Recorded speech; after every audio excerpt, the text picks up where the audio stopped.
Alors, la première des choses, former. Former et informer, avant tout, mais former à tous les niveaux. Si je peux, former mes propriétaires ou mon head office, je Ouais, demanderais qu'ils soient formés. ça c'est génial. Me former en tant que GM, former les chefs de service dans leur spécificité, former un chef de cuisine pour l'informer de quel impact ont ses gestes, ça va pas être la même chose que former une gouvernante générale de quel impact ont ses décisions ou ses gestes. Et puis après, former aussi, bien sûr, les personnes sur le terrain. Et en fait, chaque formation et information est différente en fonction du niveau de décision que tu vas être amené à prendre. Si on n'est pas informé, on a du mal à pouvoir, prendre des décisions après qui ont du sens. La deuxième étape, Ouais, donc je les classe en effet, ouais, niveau 0 informé, niveau 1 formé, Ouais. tout à fait, ouais. La deuxième étape, c'est mesurer. You can't manage what you don't measure. Dans tout, il faut mesurer. Malheureusement, en RSE, il faut mesurer beaucoup, Oui. même parfois trop. Ça devient, enfin, on a carrément une comptabilité carbone. Hein, si on parle d'émissions carbone, on a vraiment maintenant une vraie comptabilité carbone, comme on a une comptabilité financière. Mais la bonne nouvelle, c'est qu'on sait le faire aujourd'hui, Mais ce qui n'était voilà. pas le cas il y a quelques années. Tu parlais de bilan carbone. Bon, le bilan carbone, c'est quand même récent Et ça avance vite. et ça avance vite. Ça change beaucoup. On a des entreprises qui se spécialisent là-dedans, ça te permet vraiment d'avoir une compta.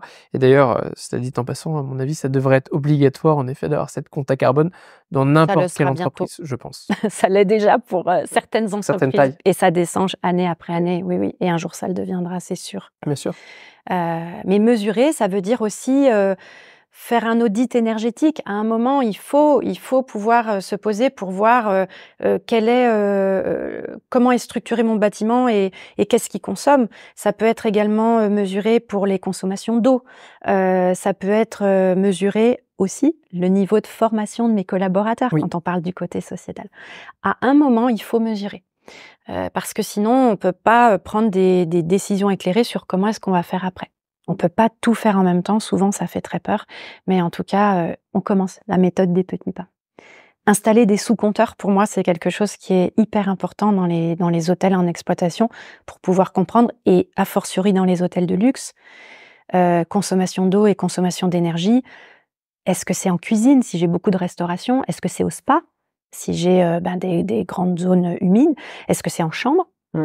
Pour pouvoir comprendre où est-ce que je consomme et qu'est-ce que je consomme. Donc ça serait mon 3e, 4e point, je sais plus où Oui. je suis. 3e, si je compte bien. Ouais. Ensuite, faire un bilan carbone, je le mets tout de suite après, parce que il faut décarboner, c'est urgent. Quand on commence un petit peu à s'informer, je veux pas du tout être alarmiste, mais c'est urgent.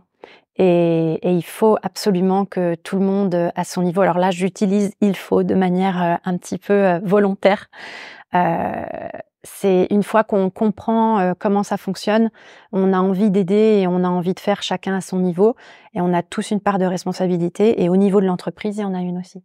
Clairement. Donc, la mesure carbone, pour moi, tout est important. Souvent, on me pose la question, c'est quoi, Léna, le plus important? La biodiversité, sauver la biodiversité parce qu'on entend qu'elle s'éteint, ou décarboner, ou dépolluer le plastique. On ne peut pas, nous, on est juste une entreprise, on n'a pas le temps de tout faire.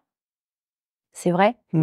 C'est très compliqué d'intégrer tout ça alors qu'on n'avait rien qui gérait tout ça avant dans nos entreprises. Méthode des petits pas et faire un bilan carbone, pour moi, ça fait partie des urgences pour comprendre. Et puis derrière, gérer ces flux de déchets. Donc les déchets, ça veut dire polluer. Donc si on diminue ces déchets, on pollue moins.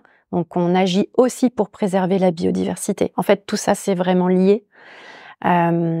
Avec des entreprises, voilà, moi j'en connais 3 sur le marché. C'est pas du tout pour faire de la pub, mais tu peux les citer, au contraire. Take a Waste, Urbine, Rubo, voilà, qui aident vraiment les hôteliers quand on n'a pas le temps. Ils prennent en charge tout ça et ils aident à diminuer les déchets, les flux, à choisir les bons prestataires, à faire des économies financières.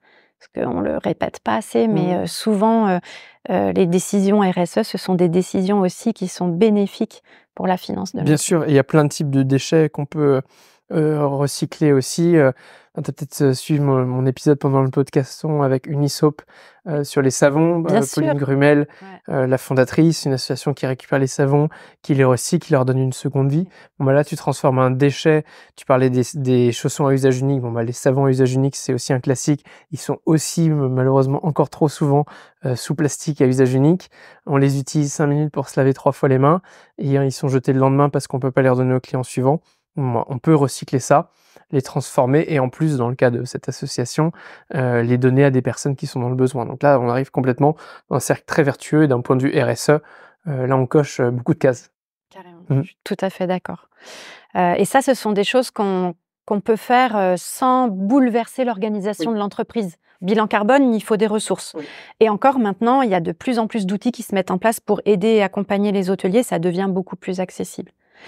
Et puis, l'étape d'après, cruciale pour moi, faire une grande table ronde avec les collaborateurs. C'est-à-dire, on appelle ceux qui ont envie, ceux qui répondent à ça, ceux que ça drive en fait, ceux qui ont un driver très fort, sur, l'environnement et le sociétal. C'est 2 sujets distincts, mais ça marche ensemble, l'un peut pas marcher sans l'autre, et on écoute. On écoute parce que ce sont eux qui sont sur le terrain et en fait, Complètement. ils ont plein d'idées, plein d'idées. Ils voient les incohérences, ils voient les choses qui pourraient être rapidement changées. Alors bien sûr, il y a des idées folles, mais il y a aussi des idées très pragmatiques et si on a une période d'écoute, d'échange, de table ronde, de brainstorming, ceux qui sont sensibilisés vont amener des tonnes de solutions et vont être des accélérateurs et on a des richesses vraiment insoupçonnées. Bien sûr. Parce on veut aller vite, on veut leur apporter des solutions, mais souvent, ce sont eux qui ont les solutions. Oui, je suis d'accord. Intégrer les collaborateurs et en plus, ce seront les meilleurs ambassadeurs, pour appliquer ce qu'on aura mis en place si c'est eux qui l'ont décidé. Tellement. Aux sources de Caudalie, moi, Fabienne, si tu écoutes ce podcast, je me souviens d'une femme de chambre qui me disait: «Mais madame Le Goff, quand est-ce qu'on va recycler en chambre? Moi, chez moi, je trie tout et là, j'en ai marre d'attendre, je veux trier aussi» et ça venait et elle avait tellement Bien raison. sûr. Après, il y a voilà, il fallait organiser les choses pour que ce soit faisable. C'est une question d'organisation, de logistique, de structure, de façon d'organiser le travail et en fait, on avait fait, des ateliers avec, les lingers, les femmes de chambre, les gouvernantes, les plongeurs, tous ceux qui s'occupaient de ce flux, qui est en fait un flux transversal et on a mis en place les choses très, très vite parce que c'était eux qui étaient moteurs. Mmh. Ça marche très, très bien. Enfin, moi, je Complètement. suis vraiment fan. Je suis Ouais. vraiment, vraiment fan et peut-être le dernier point, c'est prendre le temps de se dire pour arriver à faire tous ces points-là, je vais me prendre une demi-journée, je vais regarder les ressources que je vais y mettre. Ça prend du temps, Mmh. ça prend, des ressources humaines. Oui. Il faut des hommes pour mettre en place tout ça. Donc on peut, prendre un peu de recul, s'appuyer justement sur les gens qui sont moteurs dans l'organisation. Il y en a qui ont envie d'intégrer ça dans leur feuille de route. Ils veulent mettre du sens dans leur Bien sûr. fonction. C'est tellement, tellement important. Et on peut, prendre le temps de se dire: «Ben, cette mission-là, je vais la confier à cette personne. Là, on va aller sur du plus long terme» et on peut commencer comme ça.